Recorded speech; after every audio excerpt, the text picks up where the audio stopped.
vamos a hablar en esta oportunidad sobre las infecciones respiratorias agudas, básicamente todo lo que son las infecciones respiratorias bajas. Entre ello vamos a comentar sobre la laringitis aguda, sobre la bronquiolitis y también sobre las neumonías adquiridas en la comunidad. Empecemos con la laringitis aguda. Es muy frecuente que en la sala de emergencias o en la consulta podamos ver niños que acuden por esta patología. Por ejemplo, a continuación podemos ver que en el siguiente caso viene un niño llamado Juan, de 18 meses de edad, que acude por presentar de inicio súbito tos perruna, signos de dificultad respiratoria y ruidos con la respiración. Al examen físico, el niño se encuentra llorando, combativo, con un estridor inspiratorio, tiraje moderado, diaforético. Enfermería no consigue registrar la saturación de oxígeno.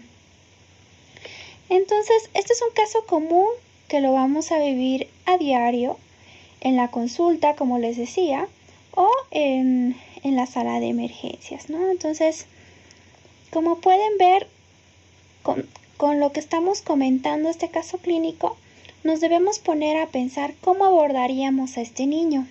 ¿Qué sería lo mejor? Revisarlo completamente, solo observar cuál es el comportamiento del niño, qué tipo de manejo deberíamos hacer. Entonces son muchas cosas que debemos ir tomando en cuenta porque los papás acuden estresados buscando ayuda en el personal médico para poder resolver de la mejor manera el problema del niño. Bueno, hablemos ahora sí de la laringitis, ¿no? Entonces vamos a ir sacando conclusiones en relación a cómo deberíamos manejar este niño respecto a lo que vamos a decir a continuación. Pues la laringitis es la causa común de obstrucción de la vía aérea superior. Y se dice que la incidencia es de 60 por cada 1000 niños entre 1 a 2 años. ¿Cuál es la triada característica de una laringitis? Pues es la disfonía, tos perruna y el estridor inspiratorio. Y es resultado del edema de la laringe y la tráquea por una infección viral reciente. Por lo general, el agente más frecuente es el virus para influenza tipo 1. Como pueden ver en estos cuadros, los motivos de consulta de urgencias de pediatría en relación a frecuencia es básicamente, en primer lugar, la fiebre, en segundo lugar, dificultad respiratoria, en tercer lugar, vómitos y diarrea. Entonces, como podemos ver, tanto las infecciones respiratorias como las enfermedades diarreicas agudas son los motivos de consulta más frecuentes en esta área. Y si ven los diagnósticos que se realizan en mayor frecuencia, vemos que en primer lugar está el síndrome febril, en segundo lugar, como les decía, infección de vías respiratorias altas, esto en general, en tercer lugar, enfermedad diarreica aguda, y cuarto y quinto lugar, en forma más específica, cuarto lugar está el asma y en quinto lugar la laringitis, ¿no? Entonces, como pueden ver, es una patología bastante frecuente en pediatría. Por eso la importancia de conocer más cómo debe ser el diagnóstico, manejo y qué recomendaciones debemos dar a los familiares, ¿no? Entonces debemos hacer una aproximación adecuada a identificación del paciente de riesgo. Dependiendo de esto, vamos a ver qué opciones terapéuticas tenemos. ¿Será un niño que requiere oxígeno, aire húmedo, el uso de corticoides, ya sea sistémicos o nebulizados, o adrenalina nebulizada u otras recomendaciones? Es muy importante cuando hablamos de laringitis hacer un diagnóstico diferencial. Esto entre enfermedades infecciosas supraglóticas o infraglóticas, ¿ok? Cuando hablamos de supraglóticas, entre las causas infecciosas está la epiglotitis, el absceso retrofaríngeo, el absceso periamigdalino y el síndrome mononucleósido. Y entre las no infecciosas tenemos la obstrucción por un cuerpo extraño, algún traumatismo, edema angioneurótico, la ingestión de cáusticos y o neoplasias. Y respecto a diagnósticos de origen infraglótico, entre las infecciosas tenemos la traqueitis bacteriana y entre la no infecciosa también se encuentra la obstrucción por cuerpo extraño, la laringotraqueomalacia, la compresión extrínseca de la vía aérea, ya sea por una tumoración, y el croup espasmódico. Entonces, en esta tablita podemos diferenciar los cuadros de obstrucción de la vía aérea superior más frecuentes. Esto comparándolo con la laringitis viral. Entonces, como pueden ver en la laringitis viral, la edad es más frecuente entre los 6 meses y 3 años, se caracteriza por catarro de vías altas, es de inicio gradual, puede haber disfagia como no puede haber fiebre como también puede estar ausente. Lo que sí es muy característico es la presencia del estridor. No existe babeo, existe una postura normal y en la radiografía vemos una estenosis subglótica.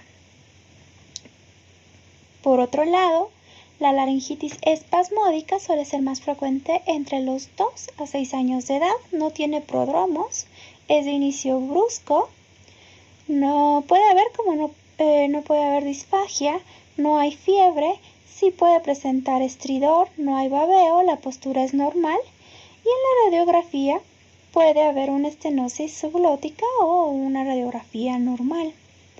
Respecto a la epiglotitis aguda, esta se presenta entre los 2 años a 5 años. No existe prodromos de vías altas, el inicio es brusco. Sí existe disfagia muy importante. La fiebre suele ser elevada, sí existe presencia de estridor, babeo. El niño adopta una postura sentada. Y en la radiografía existe una supraglotis agrandada. Respecto a la traqueitis bacteriana, esta suele ser frecuente entre los 2 años a 10 años de edad. Presenta un catarro agudo de inicio variable, con presencia o no de disfagia, fiebre elevada, estridor importante, puede o no existir babeo, la postura es variable y por lo general en la radiografía existe una irregularidad subglótica. Y comparándolo con el absceso retrofaringeo, este se presenta en niños mayores de 5 años asociado a una faringitis aguda y de inicio lento. Existe disfagia, la fiebre puede ser variable, existe menos frecuencia de presentar estridor, pero sí son niños que tienden a babear. Y la postura es variable y en la radiografía se encuentra una retrofaringe ensanchada. Ahora bien, lo más importante, como habíamos mencionado, es identificar si el paciente que está acudiendo por laringitis es un paciente de riesgo o no. ¿Qué significa que es un paciente de riesgo? Es un paciente que puede tener dificultad respiratoria importante o llegar inclusive a la insuficiencia respiratoria, ¿no? Entonces es muy importante que para catalogarlo usemos algún tipo de escala. Entre ellas podemos mencionar el score de Wesley, que va a tomar en cuenta 5 síntomas, entre ellos el estridor, la retracción, si existe o no entrada de aire, si existe cianosis y el estado de conciencia. Dependiendo el puntaje que nos dé este score, vamos a catalogarlo si se trata de una dificultad respiratoria por laringitis leve, moderada o grave, ya que dependiendo eso el manejo varía. Entonces, una vez que vayamos a aproximarnos al niño, como habíamos mencionado, con el fin de identificar si se trata de un paciente de riesgo, debemos determinar si existe a la llegada a urgencias algún factor que identifique los niños con laringitis, si presentarán alguna evolución tórpida. ¿Qué significa esto? Imposibilidad de manejo ambulatorio requiriendo estancia en la unidad de observación de urgencias o caso contrario su ingreso al hospital tras la valoración y tratamiento inicial de urgencias. Entonces, ¿qué es lo importante en estos niños? Hacer el triángulo de evaluación pediátrica, como bien lo dice el PALS. Entonces, en estos niños sin necesidad de acercarnos para evitar que el niño se ponga más irritable, por lo general el niño estará con la madre y debemos valorar la apariencia, cómo es la respiración del niño y cómo es la circulación. En la apariencia veremos el estado de conciencia, si el niño se consuela estando en brazos de la madre. Con la respiración veremos si hay algún dato que nos muestre que hay dificultad para respirar y en relación a la circulación veremos el color, si existe palidez o cianosis en el niño. Como habíamos mencionado, esta aproximación es sin tocar al paciente. La valoración más adecuada es esta y nos permite ahorrar medicamentos innecesarios. Ahora bien, vamos a administrar oxígeno a aquellos niños en los cuales presente desaturación o algún dato de dificultad para respirar. No existen estudios controlados en relación a qué niños debemos utilizar oxígeno o qué no, pero pues debemos basarnos en la saturación de oxígeno si esta nos permite evaluar más completamente el estado del niño. ¿Qué nos dicen sobre el aire humedecido? Pues por lo general es un tratamiento tradicional en domicilio y en el hospital.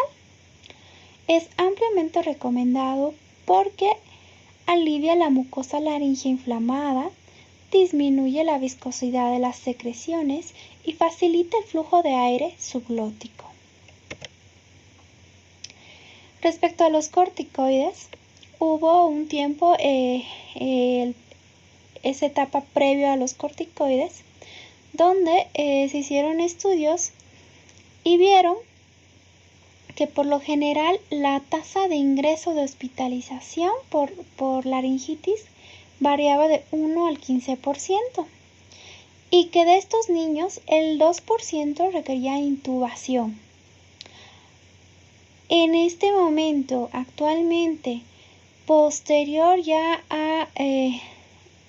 al conocer los beneficios de los corticoides, podemos decir que esta tasa de ingreso de hospitalización por las laringitis está alrededor del 2%.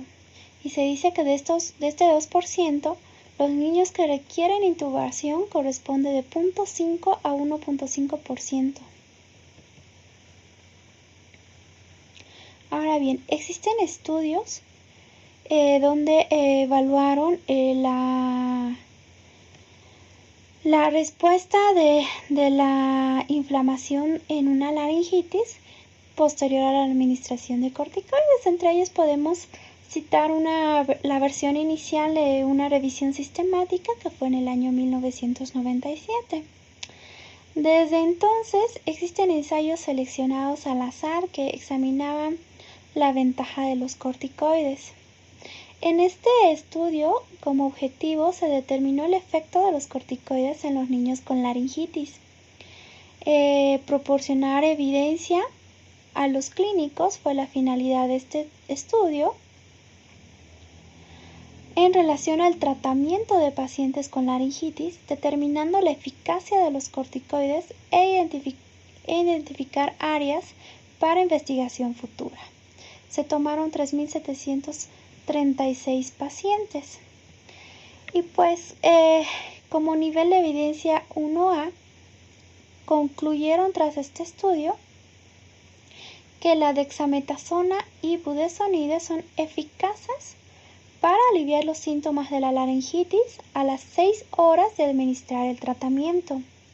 Disminuyen las reconsultas y o readmisiones y la duración de la estancia en el hospital y a la vez disminuye la necesidad del uso de la adrenalina. Como podemos ver en esta gráfica, vemos que utilizaron en su estudio budesonide, dexametasona, y ambas la compararon con placebo. Como pueden ver, la dexametasona tuvo una mejor respuesta en relación al placebo. Esto entre las 6 a 24 horas posterior a su administración, al igual que el budesonide. En esta otra gráfica demuestran que la dexametasona oral puede ser superior a la dexametasona intramuscular. Entonces, en este estudio vieron si estaba más a favor de la vía oral o de la vía intramuscular, y efectivamente el riesgo relativo salió a favor de la administración vía oral. Ahora bien, la dexametasona, como conclusión, vieron que también es eficaz en las laringitis leves. Ahora bien, sabiendo que el uso de los corticoides es beneficioso en los casos de la laringitis, debemos saber qué tipo de corticoide y por qué vía lo vamos a administrar. Se dice que la efectividad es similar vía oral o parenteral, como habíamos visto. Y pues es preferible el corticoide sistémico en aquellos niños en los cuales tienen dificultad respiratoria importante. Otra medida que tenemos a la mano es la budesonida nebulizada. Sin embargo, esta tiene ciertas desventajas que podríamos mencionar, como que es muy costosa, que caduca rápidamente y el inicio de acción pues es a los 30 minutos. Por otro lado, la dexametasona es más accesible y su inicio de acción sí es más prolongado, porque inicia a los 60 minutos.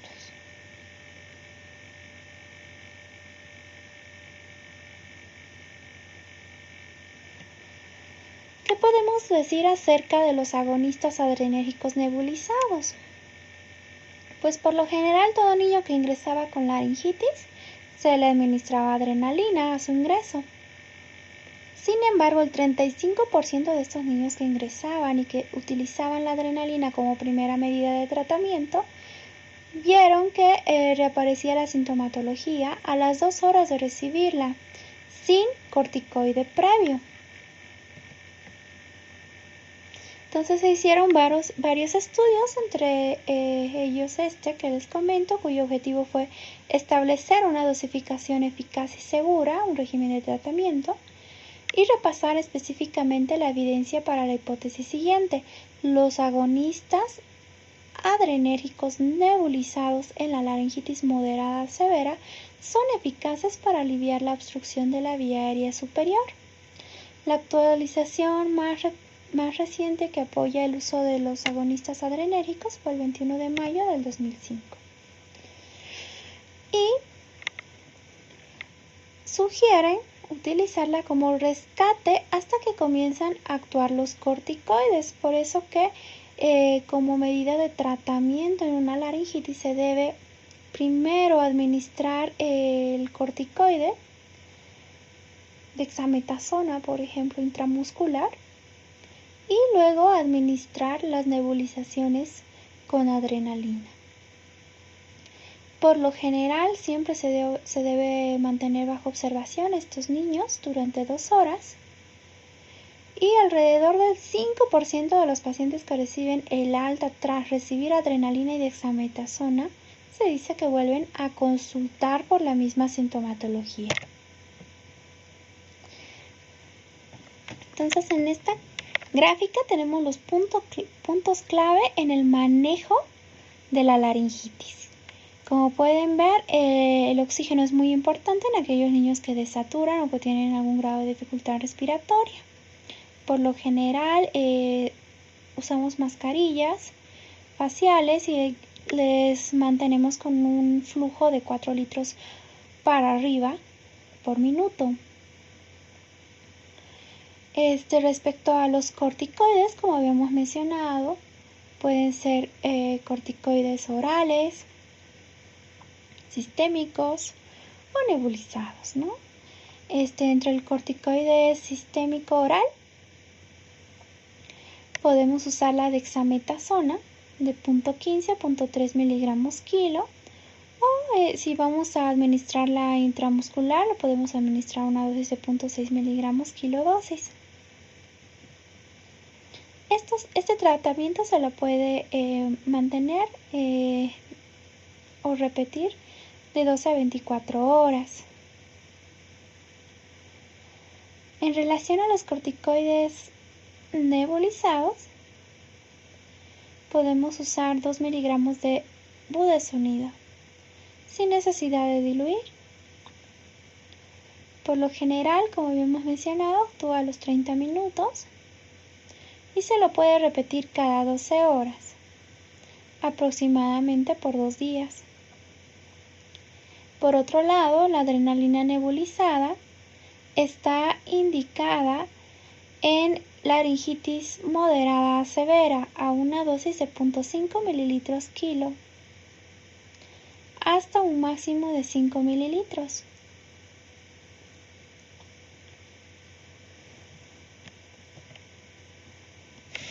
En esta imagen podemos observar la obstrucción de la vía aérea superior. Esta es la imagen en punta de lápiz, característica de la laringitis. Ahora bien, como les había mencionado, es muy importante utilizar una escala, porque dependiendo cómo clasifiquemos las escalas, ya sea que utilicemos una escala de Wesley o de Taussig, básicamente va a depender el tratamiento. Por ejemplo, este es solo un ejemplo. En el caso de que utilicemos la escala de Taussig y la clasificamos como una laringitis leve, esto implica que tiene estridor, puede haber tos perruna, pero no hay datos de dificultad para respirar ni tampoco el niño presenta un aspecto tóxico. Por ende, el tratamiento será la humidificación y el uso de dexametasona vía oral a una dosis de 0.15 miligramos kilo. O, en caso contrario, la budesonide en forma nebulizada. Le daremos de alta con recomendaciones de signos de alarma de acuerdo a ellos para que los padres puedan volver. O, caso contrario, realicen su control a las 48 horas. Ahora bien, si se trata de una laringitis moderada, esto implica que hay estridor moderado en reposo, tiraje subintercostal moderado, taquipnea, entonces deberemos usar budesonide o adrenalina nebulizada. Si utilizamos la adrenalina, está recomendado utilizar la dexametasona vía oral o intramuscular. Si existe mejoría, pues lo observaremos durante 3 a 4 horas. Si no existe mejoría, continuaremos administrando la adrenalina nebulizada. Esto en 3 oportunidades cada 15 minutos. Y de acuerdo a eso lo vamos a mantener bajo observación durante 3 a 4 horas. Si no existe mejoría, pues se lo deberá mantener bajo observación y valorar su ingreso hospitalario. Se deberá también ver la posibilidad de que si esto va progresando hacia una laringitis grave, pues la necesidad de su ingreso a la terapia intensiva. Ahora bien, en una laringitis grave, esto implica un aspecto tóxico, taquipnea y tiraje grave, estridor marcado, cianosis, alteración del estado de conciencia. Entonces, en estos niños deberemos utilizar adrenalina nebulizada con budesonide o dexametasona intramuscular y endovenoso. Si pues el niño está muy deteriorado, inclusive está indicado el uso de prednisolona 1 miligramo kilo cada 12 horas vía oral. Si no existe mejoría, pues solicitaremos la interconsulta a terapia intensiva. Ahora bien, hablemos ahora de la bronquiolitis, que es otra de las patologías frecuentes. Pues la bronquiolitis es la inflamación de los bronquiolos, producida también por una infección viral.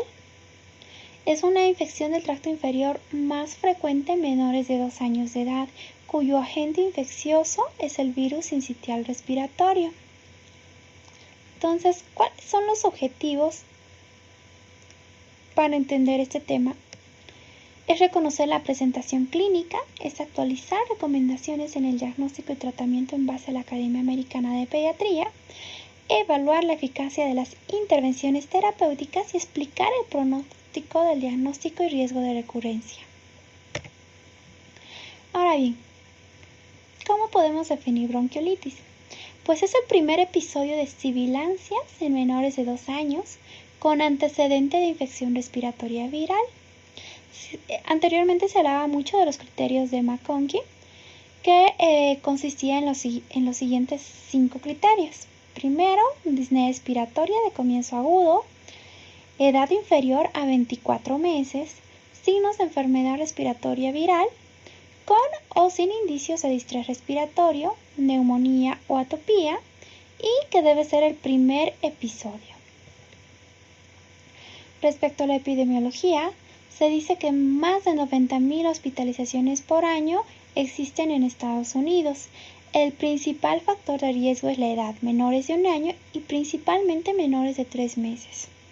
Es más frecuente también en el sexo masculino, en niños con inmunodeficiencias o malnutrición, en aquellos niños prematuros que desarrollaron distrés respiratorio neonatal o en aquellos con una cardiopatía congénita no corregida, aquellos con alguna neuropatía crónica o malformaciones de vías respiratorias, el estar en contacto con personas en el domicilio que tengan antecedente de tabaquismo y la ausencia de lactancia materna. Ahora bien, como habíamos mencionado respecto a la etiología, el principal agente causal es el virus sincitial respiratorio, que suele ser frecuente en un 80%. Sin embargo, existen otros virus que también son frecuentes, entre ellos el adenovirus, rinovirus, el metaneumovirus humano, influenza, parainfluenza 1 y 3, enterovirus y coronavirus. Entonces, como podemos ver, la bronquiolitis es una de las causas más frecuentes. Por lo general existen varias infecciones de las vías respiratorias que pueden ser de origen viral. Entre ellas tenemos las mismas neumonías, la laringitis, bronquitis y también tenemos de infecciones respiratorias altas como celotitis, faringitis, coriza o como un factor desencadenante de una crisis asmática. Los virus de sincitial respiratorio pueden ocasionar, ¿no? todas estas presentaciones clínicas. Ahora bien, ¿qué podemos decir sobre su fisiopatología? Por lo general, esta infección va a ir a afectar a las células epiteliales que recubren los bronquiolos. Esto va a producir edema y mayor producción de moco, lo que va a llevar a necrosis y posteriormente a una regeneración celular. ¿Cuál es la clínica? Puede existir rinitis y tos, taquipnia, uso de músculos respiratorios accesorios, hipoxias, sibilancias y crépitos. Como les mencionaba cuando hablábamos de la laringitis, al igual en la bronquiolitis debemos utilizar una escala para valorar la gravedad. Entre ellas tenemos la escala de severidad de bronquiolitis, que va a tomar en cuenta la frecuencia respiratoria, la presencia de sibilancias, la retracción y la condición en general. De acuerdo a esta clasificación, vamos a catalogarle si se trata de una bronquiolitis leve, moderada o grave. Existen otro tipo de escalas, como ser la escala de Tal, que también comprende la frecuencia respiratoria, la cianosis, sibilancias y el uso de músculos accesorios. Tenemos la escala de Tal modificada, que utiliza frecuencia respiratoria, frecuencia cardíaca, sibilancias y músculos accesorios. Otra escala que también se puede utilizar es la escala de Wood-Downs, que va a valorar cianosis, la PO2, murmullo inspiratorio, la presencia de sibilancias expiratorias, tiraje y el sensorio. O la escala de Wood-Downs-Ferrez, que es muy similar también, valora la presencia de sibilancias, frecuencia respiratoria, cardíaca, cianosis, tiraje y la ventilación. Otra escala es el índice de valoración de distrés respiratorio. Este es uno de los más recomendados, donde solo valora sibilancias y retracciones. Lo importante es que ustedes utilicen cualquiera de estas escalas y clasifiquen a la bronquiolitis si se tratara de una bronquiolitis leve, moderada o grave. Lo importante, independientemente de cualquiera que utilicen, es saber catalogarla para que podamos guiar el manejo, ¿no? Entonces, el diagnóstico podemos concluir que se basa en antecedentes y examen físico. Por lo general, en la presentación clínica son niños con taquipnea leve que también podrían progresar a una insuficiencia respiratoria. Por lo tanto, requieren un diagnóstico precoz, un manejo oportuno y observar a estos niños, ¿no? Existen parámetros de significación clínica, entre ellos la taquipnea, el esfuerzo respiratorio y la hipoxia. En realidad, el diagnóstico de la bronquiolitis es clínico. Sin embargo, cuando existen algunas dudas o mucho compromiso del estado general con datos de dificultad o insuficiencia respiratoria, pues debemos tomar una radiografía de tórax. ¿Y qué es lo que valoraremos? La hiperinsuflación, la presencia de atelectasias y o infiltrados. Solicitaremos también una biometría hemática en aquellos niños que nosotros consideremos que requiera algún ingreso hospitalario. Una vez ya hospitalizados los niños, solicitaremos un IFI viral o ELISA. Ahora bien, el tratamiento se basa básicamente en 3 pilares: en la hidratación, nutrición y oxigenación. Como ayudantes tenemos los broncodilatadores, entre ellos la epinefrina y el albuterol. Y tras la administración del tratamiento debemos valorar cada cierto tiempo si existe disminución del esfuerzo respiratorio, si existe disminución de la frecuencia cardíaca y si existe mejoría de la hipoxemia.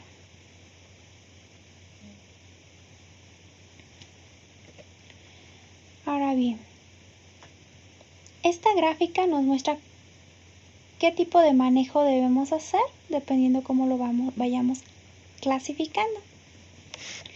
Como habíamos mencionado, es muy importante tomar en cuenta antecedentes y síntomas, además del examen físico.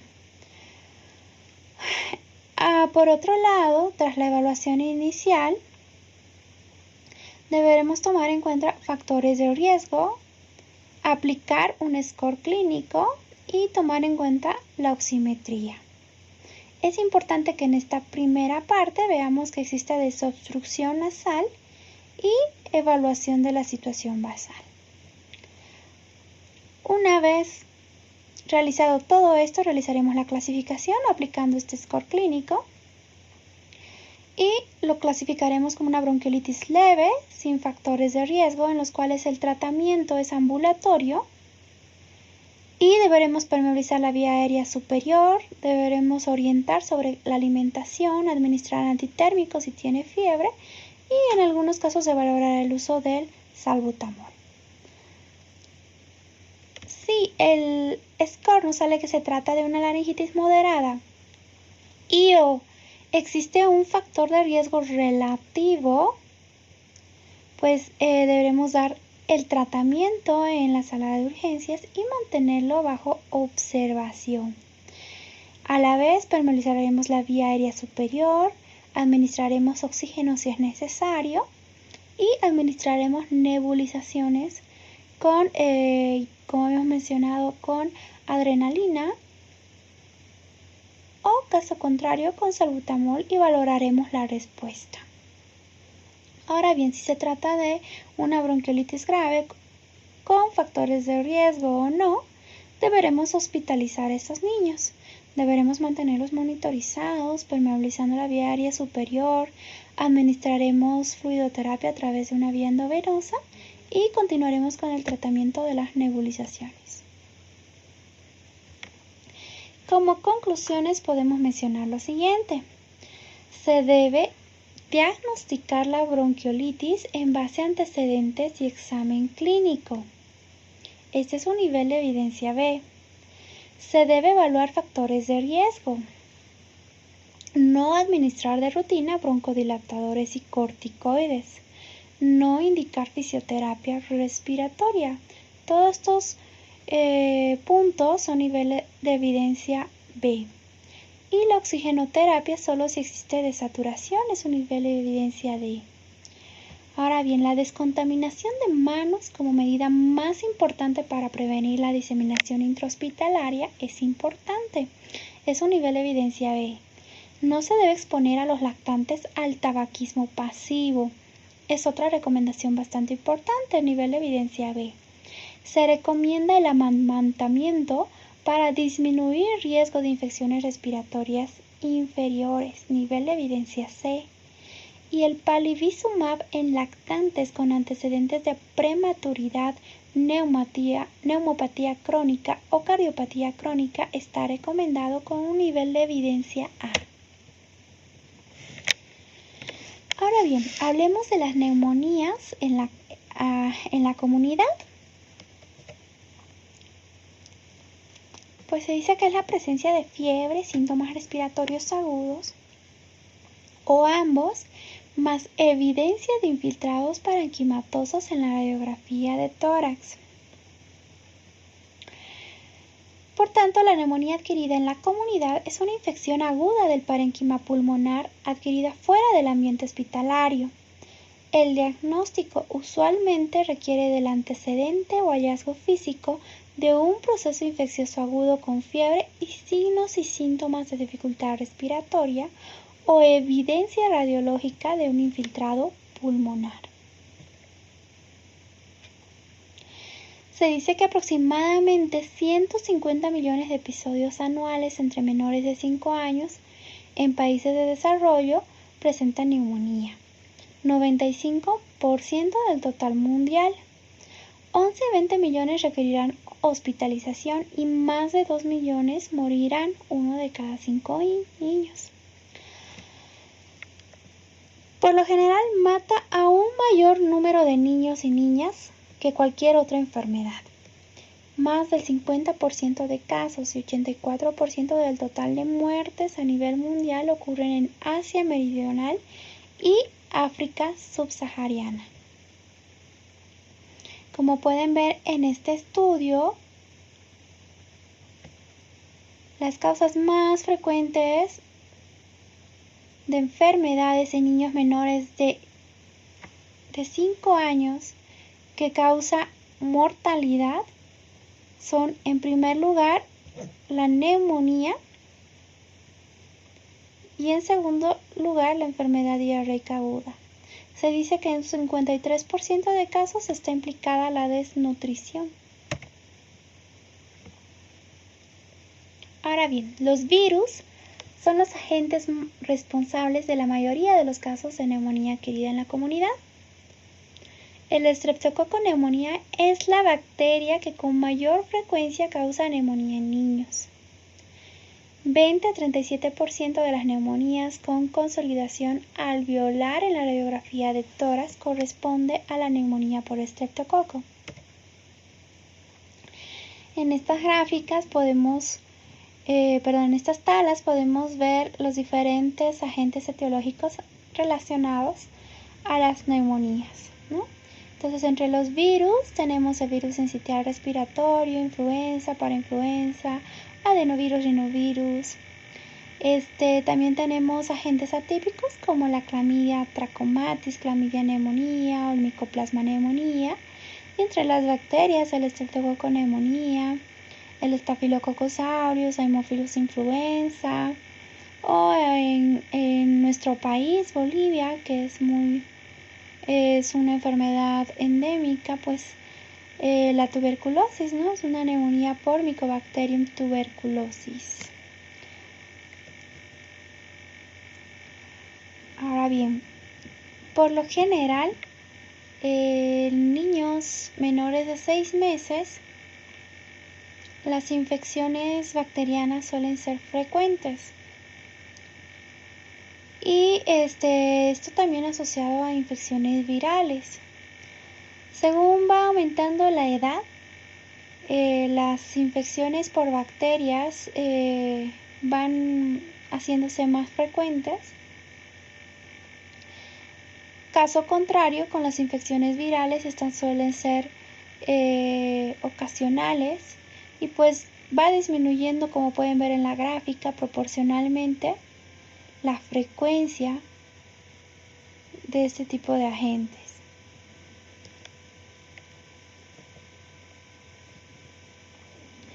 Ahora bien, dependiendo la edad podemos ver qué tipo de agente etiológico será más frecuente que produzca la neumonía en la comunidad.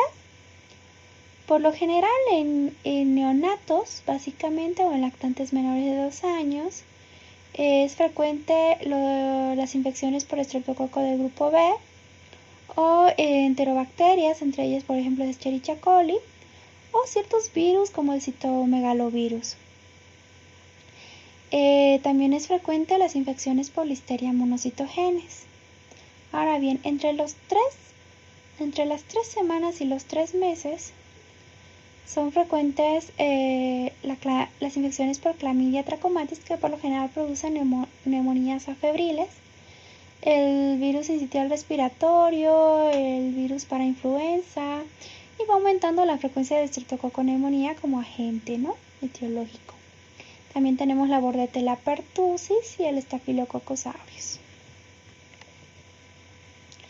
Entre los 4 meses y 4 años continúa siendo frecuente el virus sincitial respiratorio, influenza y parainfluenza. Es más frecuente en relación a las bacterias el Streptococcus-neumonía, la Haemophilus influenza, el Mycobacterium tuberculosis y el Mycoplasma neumonía. Y entre los 5 a 15 años suele ser frecuente las infecciones por agentes atípicos como el Mycoplasma y la clamidia. Y pues también existe cierto número que compromete a estos agentes, como son el Streptococcus-neumonía y el Mycobacterium tuberculosis. Ahora bien, en esta gráfica podemos ver que por lo general el 34% corresponde a infecciones bacterianas aisladas, y el 21% puede ser una infección viral que posteriormente se sobreinfecta. En un 23% se encuentran infecciones virales múltiples, varios agentes virales. Y en un 3% esas infecciones bacterianas múltiples. En relación a los virus, en un 25% se encuentran las infecciones por influenza A, seguidas de las infecciones por adenovirus, parainfluenza y rinovirus. Ahora bien, la resistencia al neumococo parece ser cada vez mayor con el pasar de los años. En un estudio llevado a cabo en 4 hospitales en Lima, en lactantes sanos de 2 meses a 2 años, se encontró que el 28% eran portadores nasofaringios de neumococo. De estos, el 47% eran resistentes a la penicilina, 57% al cotrimoxazol y 35% a la citromicina. El porcentaje de portadores nasofaringios de neumococo se correlaciona con el nivel de enfermedad causada por estas cepas, resistencia a eritromicina, macrólidos y cefalosporinas. En un estudio de vigilancia llevado a cabo en 16 centros hospitalarios en Lima durante 2 años, se identificaron 101 episodios de enfermedad neumocócica invasiva, de los cuales 48% correspondió a casos de neumonía. 23% eran resistentes a la penicilina, 76% al cotrimoxazol, 25% a la eritromicina, 12% al cloranfenicol y a la ceftriaxona. Por tanto, existe relación entre el consumo de antibióticos individualmente y en la comunidad con presencia de neumococos resistentes a la penicilina, que son los portadores nasofaringeos. Ahora bien, el diagnóstico se basa en una historia o evidencia física del proceso infeccioso agudo. Deberemos valorar la presencia de fiebre, tos, signos y síntomas de dificultad respiratoria, además de una evidencia radiológica de un infiltrado pulmonar agudo, junto con hallazgos auscultatorios consistentes con neumonía, como es la disminución o ausencia de murmullo vesicular y la presencia de crepitantes localizados. Ahora bien, de acuerdo a la Organización Mundial de la Salud, para hacer el diagnóstico de neumonía debe haber tos o dificultad respiratoria más taquipnia. Puede haber signos auscultatorios de neumonía, entre ellos crepitantes, disminución del murmullo o respiración soplante. Una neumonía grave consiste en la presencia de tos o dificultad respiratoria y al menos uno de los siguientes signos: tiraje subcostal, aleteo nasal, quejido respiratorio, además algunos o todos los otros signos de neumonía que pueden estar también presentes. La neumonía muy grave consiste en tos o dificultad respiratoria y al menos uno de los siguientes signos: cianosis central, incapacidad para alimentarse o beber, vómitos, convulsiones, letargia o coma, dificultad respiratoria severa. Además puede presentar algunos o todos los otros signos de neumonía o neumonía grave. Por tanto, en la valoración clínica deberemos considerar la posibilidad de neumonía en cualquier niño con inicio agudo de fiebre y síntomas respiratorios.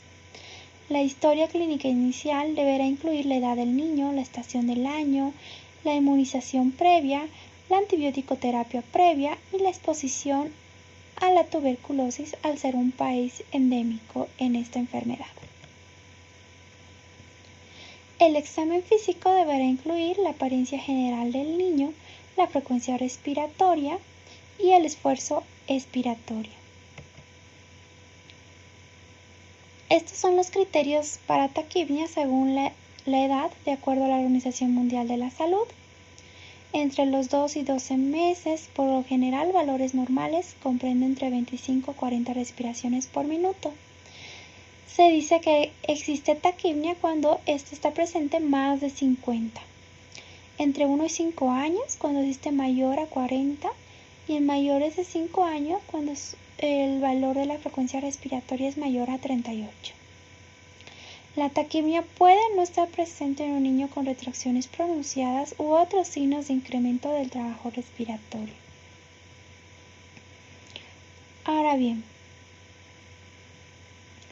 se dice que tiene mejor valor predictivo positivo el aleteo nasal en niños menores de 12 meses, cuando existe saturación menos del 94%, taquipnia, tirajes y retracción subcostal. Ningún hallazgo clínico solo es útil en determinar si el niño tiene o no tiene neumonía. Las combinaciones de hallazgos clínicos son más predictivos, por ende debemos ir integrando todos estos datos para el diagnóstico de la neumonía y valorar la presencia de dificultad respiratoria y o insuficiencia respiratoria. Deberemos evaluar al niño con el concepto de que un pequeño porcentaje de pacientes menores de 5 años puede presentarse sin signos de enfermedad respiratoria. En niños sin evidencia sugestiva de neumonía u otro foco con fiebre alta y leucocitosis, se encontró neumonía en el 26% y puede presentarse como dolor referido al abdomen o como fiebre sin foco. La radiografía de tórax no es útil para diferenciar la etiología viral de la bacteriana. Sí es una guía, pero no nos va a diferenciar totalmente si se trata de una infección viral o bacteriana. Por eso es muy importante que nosotros integremos la clínica, los laboratorios, la radiografía. Muchas neumonías neumocócicas tienen infiltrado multilobar. en una revisión de 257 episodios de neumonía neumocócica, encontró cultivo positivo. 85% tenían infiltrado lobar, 75% de estas multilobar y 29% cursaban con efusión pleural. Entonces aquí tenemos una imagen de neumonías bacterianas, patrón alveolar. Y las neumonías virales son patrón intersticial, pero como pueden ver, esto no es una regla. En niños con evidencia clínica de neumonía se indica radiografía de tórax cuando los hallazgos clínicos no son concluyentes. Cuando sospechamos de alguna complicación, como un derrame pleural, o si la neumonía no sigue un curso habitual o no hay respuesta al tratamiento inicial. En nuestro país muy importante cuando existe sospecha de tuberculosis pulmonar o contacto con un sintomático respiratorio, o niños que van a ser hospitalizados. Su disponibilidad no debe retardar el inicio de tratamiento, eso es muy importante. Se debe considerar la radiografía de tórax en menores de 5 años con fiebre mayor a 39 grados centígrados, leucocitosis mayor a 20.000 sin foco aparente y 26% pueden tener evidencia de radiografía de neumonía. Por eso es importante valorar estos datos. Otros autores la recomiendan en lactantes febriles únicamente en presencia de dificultad respiratoria. Se recomienda no solicitar radiografías laterales de rutina, excepto en sospecha de tuberculosis. Respecto a los exámenes de laboratorio, los lactantes de fase aguda no distinguen si la etiología es bacteriana y viral en niños. Nos ayudan como guía para valorar la evolución de la patología. Por lo tanto, no deben ser medidos de rutina. Es muy importante solicitar un hemograma para ver la presencia de leucocitos y la fórmula leucocitaria, y así decidir el uso de antibióticos en los que requieren hospitalización o cuya evaluación clínica no es concluyente.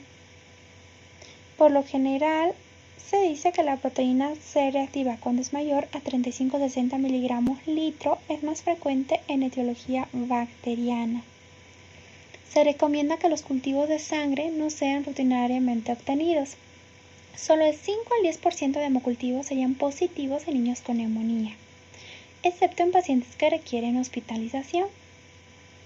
Cultivos, estudios virales rápidos o exámenes serológicos para patógenos específicos no deben ser de rutina porque los resultados usualmente no afectan las decisiones del tratamiento inicial, sí son útiles en la parte epidemiológica.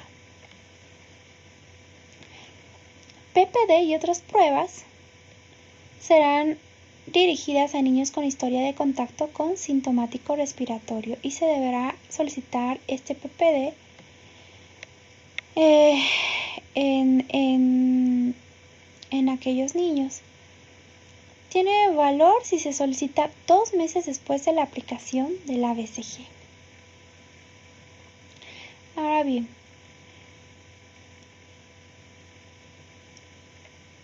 existe, como habíamos mencionado,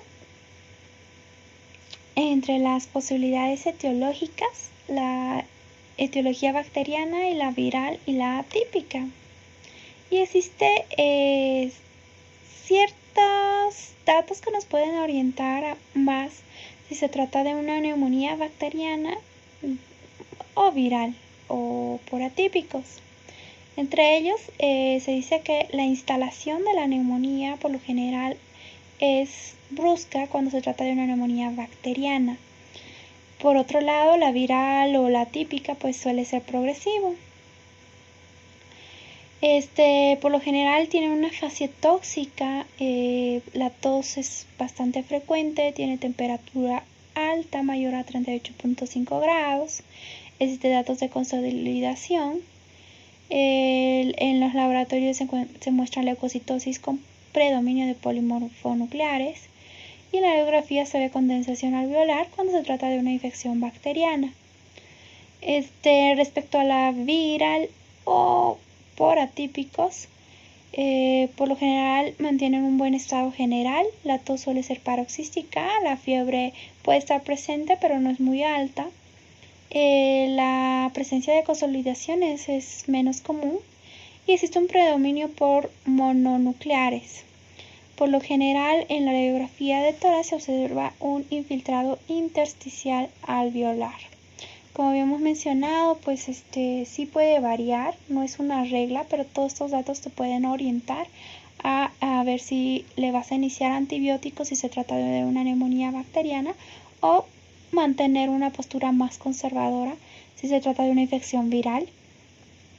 Y en caso contrario, si se trata de una infección por atípicos, pues darle igual el tratamiento que corresponde.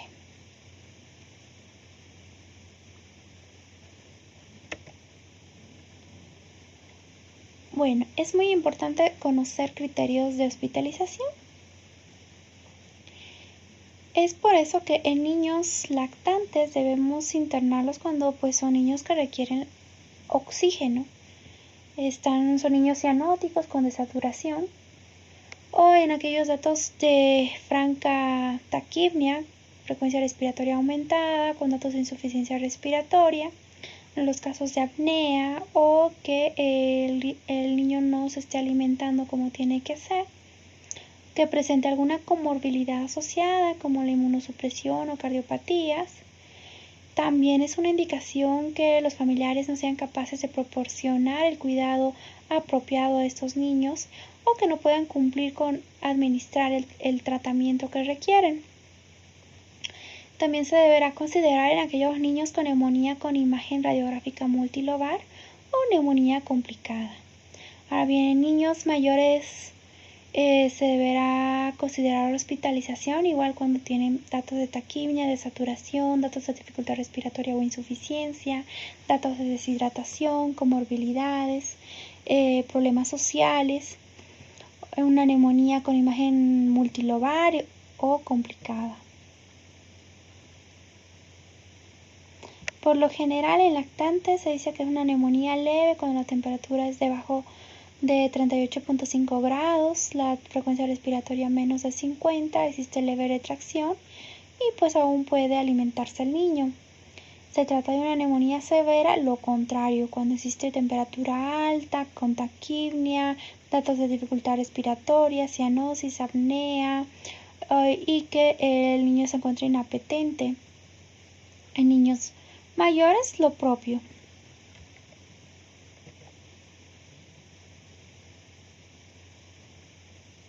Ahora bien, podemos clasificar la neumonía en una neumonía leve, una neumonía severa, una neumonía muy severa.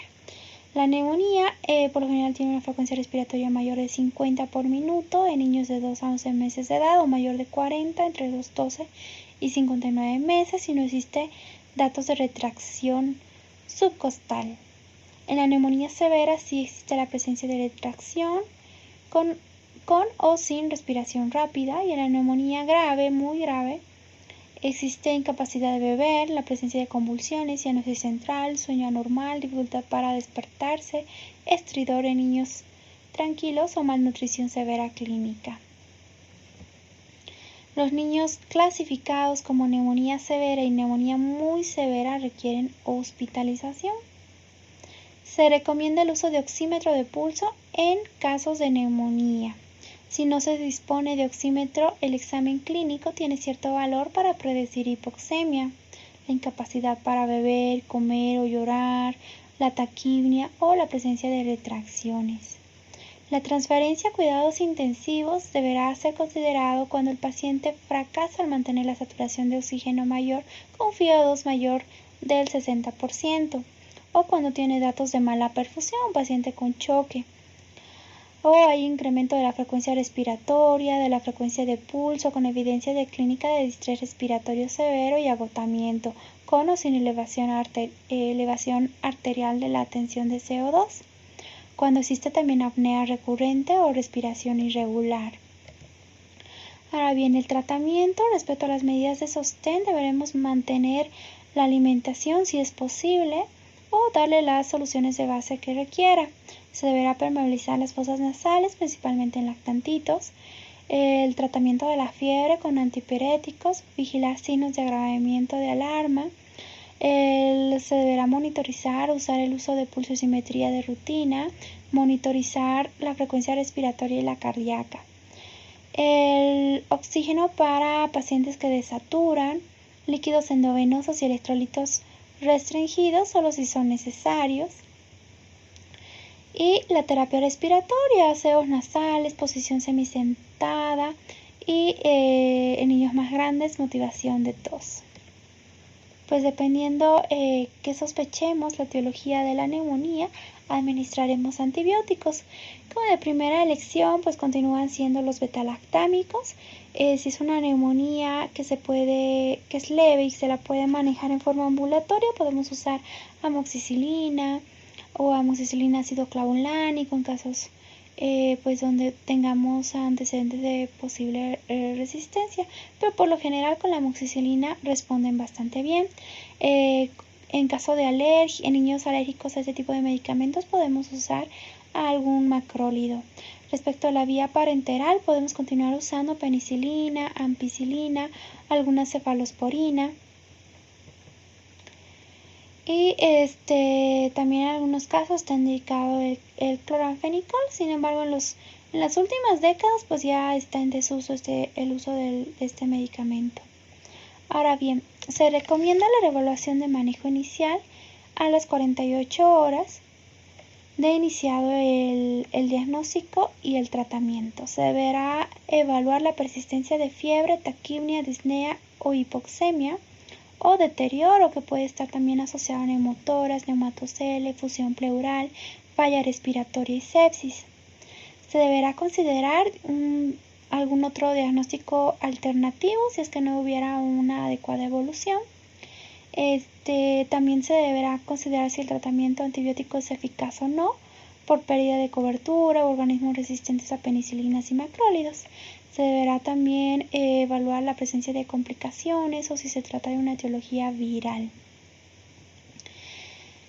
La radiografía de control debe ser tomada solo luego del colapso lobar o aparentemente neumonía redonda o persistencia de síntomas. ¿Cuáles son los criterios de alta? Que tolere bien la vía oral, que el niño se encuentre hidratado, afebril, más de 24 horas sin fiebre, sin taquipnea, sin desaturación, saturando adecuadamente al oxígeno ambiental, con buen estado general y confiabilidad en cumplir el tratamiento por parte de los padres. Será importante también la parte preventiva, entre ellos la vacuna antineumocócica o la vacuna contra Haemophilus influenza. Se deberá continuar con la lactancia materna, reducir la exposición al humo de cigarrillo y de combustible extra o intradomiciliario. En familiares será muy importante el lavado de manos y limitar la exposición a otros niños. Y también se recomienda la suplementación con zinc, ya que disminuye la incidencia y mortalidad de neumonía. Ahora bien, vamos a hacer la evaluación de este acápite. Vamos a empezar con esta pregunta. Es la inflamación del pulmón centrada en los bronquiolos que conduce a la producción de un exudado mucopurulento que obstruye alguna de esas vías aéreas pequeñas y causa consolidación focal del lóbulo adyacente. Este concepto corresponde a bronconeumonía. Siguiente pregunta. El término infección del tracto respiratorio inferior se usa con frecuencia para abarcar bronquitis, bronquiolitis, neumonía, cualquier combinación de las tres, todos. Respuesta correcta es todos. Tercera pregunta. La causa primaria de bronquiolitis será el virus sincitial respiratorio, metaneumovirus, virus para influenza, virus influenza o adenovirus. Pues como hemos mencionado, es el virus sincitial respiratorio. Las manifestaciones del CRUP son tos ronca o tos perruna o metálica ronquera, estridor inspiratorio, febrícula, dificultad respiratoria que puede evolucionar lentamente o con rapidez, o todos. La pregunta 5. Los pilares del tratamiento de la bronquiolitis incluye oxígeno, corticoides, antibióticos. Otra opción, hidratación, oxígeno y nutrición. Tercera opción, adrenalina, broncodilatadores y antipiréticos. Cuarta opción, ayuno, oxígeno, nebulizaciones con corticoides. Quinta opción, ninguno. La respuesta correcta habíamos dicho que los 3 pilares son hidratación, oxígeno y nutrición. Ahora bien, la laringitis viral se caracteriza se presenta entre 6 meses y 3 años, se presenta en mayores de 5 años, por lo general adoptan una posición sentada, en la radiografía se observa la retrofaringe ensanchada o el estridor es poco frecuente. La respuesta correcta es se presenta entre 6 meses y 3 años. Pregunta número 7. La neumonía atípica se caracteriza es más común en mayores de 5 años. Los agentes más frecuentes son Mycoplasma neumonía y Clamidia trachomatis. La sintomatología es variable, la fiebre no es un síntoma frecuente, todas son correctas. La respuesta es todas son correctas. Y como última pregunta, son criterios de internación hospitalaria excepto signos de dificultad respiratoria, niños con alguna comorbilidad, niños menores de 3 meses, hijos únicos o niños con desnutrición. La respuesta incorrecta, es decir, la excepción a este criterio son los hijos únicos. Bueno, espero que haya sido de su agrado y que pues lo más importante en la valoración de las infecciones respiratorias bajas es iniciar por una evaluación, por el triángulo de evaluación y usar algún tipo de escala para poder clasificar y poder dar un manejo mejor guiado. No olvidarse que es muy importante en aquellos niños con algún factor de riesgo mantenerlos bajo observación. Si existen comorbilidades o desnutrición o que no se confía en los familiares o en los extremos de edad, como ser en niños prematuros, pues esos niños requerirán necesariamente hospitalización, ¿no? Entonces, es muy importante revisar todos estos conceptos. Y bueno, pues no me queda más que agradecerles.